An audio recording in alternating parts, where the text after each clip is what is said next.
یہ ہمارے ملک میں جو طوائف الملوکیت ہے، بد نظمی ہے، قتل و غارت ہے، یہ ایک زمانے سے چل رہی ہے. تقریباً 20 سال ہو گئے اس بات کو. احمد فراز نے ایک نظم لکھی تھی اور آج تک وہی حال ہے. تو وہ نظم پڑھتا ہوں، ممکن ہے اس کو سن کے کچھ اثر ہو اور کوئی، تو یہ نظم پیش کرتا ہوں کہ اب میرے دوسرے بازو پہ وہ شمشیر ہے جو، میرے دوسرے بازو پہ وہ شمشیر ہے جو اس سے پہلے بھی میرا نصف بدن کاٹ چکی، اور اسی بندوق کی نالی ہے میری سمت کے جو اس سے پہلے میری شہرک کا لہو چاٹ چکی. پھر وہی آگ درائی ہے میری گلیوں میں، پھر میرے صحن میں بارود کی بو پھیلی ہے.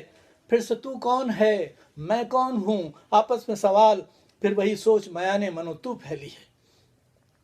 میری بستی سے پرے بھی میرے دشمن ہوں گے، پر یہاں کب کوئی اغیار کا لشکر اترا، آشنا ہاتھ ہی اکثر میری جانب لپکے، میرے سینے میں ہمیشہ میرا خنجر اترا.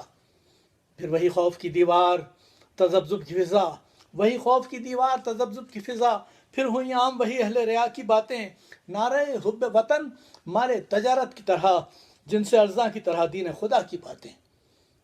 اس سے پہلے بھی تو ایسی ہی گھڑی آئی تھی صبح وحشت کی طرح، شام غریباں کی طرح. اس سے پہلے بھی تو پیمانے وفا ٹوٹے تھے شیشہ دل کی طرح، آئینے جاں کی طرح. پھر کہاں اے ہماری ہونٹوں پہ دعاؤں کے دیے، پھر کہاں شبنمی چہروں پہ رفاقت کی ردا، صندلی پاؤں سے مستانہ روی روٹ گئی، مرمری ہاتھوں پہ جل بجھ گئے انگارے ہنا. دل نشیں آنکھوں میں فرقت زدہ کاجل رویا، شاخ بازو کے لیے زلف کا بادل رویا، اور مثل پیراہن گل پھر سے بدن چاک ہوئے، مثل پیراہن گل پھر سے بدن چاک ہوئے، جیسے اپنوں کی کمانوں میں ہو اغیار کے تیر. اس سے پہلے بھی ہوا چاند محبت کا دنیم، نوک دشنا سے کھچی تھی میری دھرتی پہ لکیر. آج ایسا نہیں، ایسا نہیں ہونا، آج ایسا نہیں ہونے دینا.